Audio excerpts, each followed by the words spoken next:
Çekmemişim az. Gel.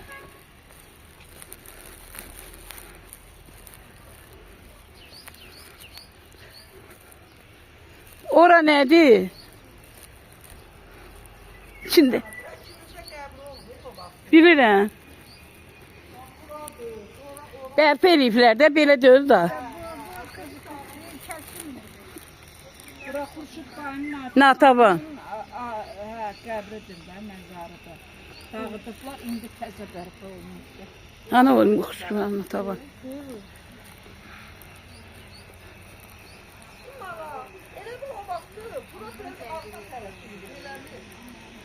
Uşaqlar rəqs eləyirdin.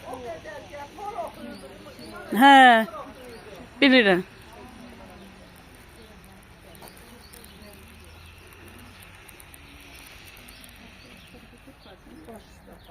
Az Zeynep hardasan? Az mən də bunların içində çəkin də, elə müqəvvə diyorum, gecələ hara getmişdim ben. Yo sen dur, sen dur. Vereceğim Yakut'a. Yakut gel buraya. Az hara qalsan Zeynep, şu an çəkirəm burada. Hələ Zeynep'in oğlunu sizi burada saxla. Burada saxla. Xurşudxanın Natavanın məzarı. Gördünüz müharibədə Elmanın üstündə saxlayarsan. Bu təzə. Bərpa eləyiblər. Elmanın üstündə saxlayarsan sən.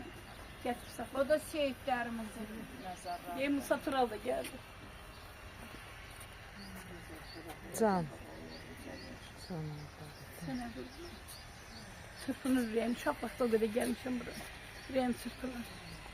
bayaq kim idi sorsan imarəti nə idi? Elmanın üstündə saxla. Ha, Mən dedim əvvəlcə.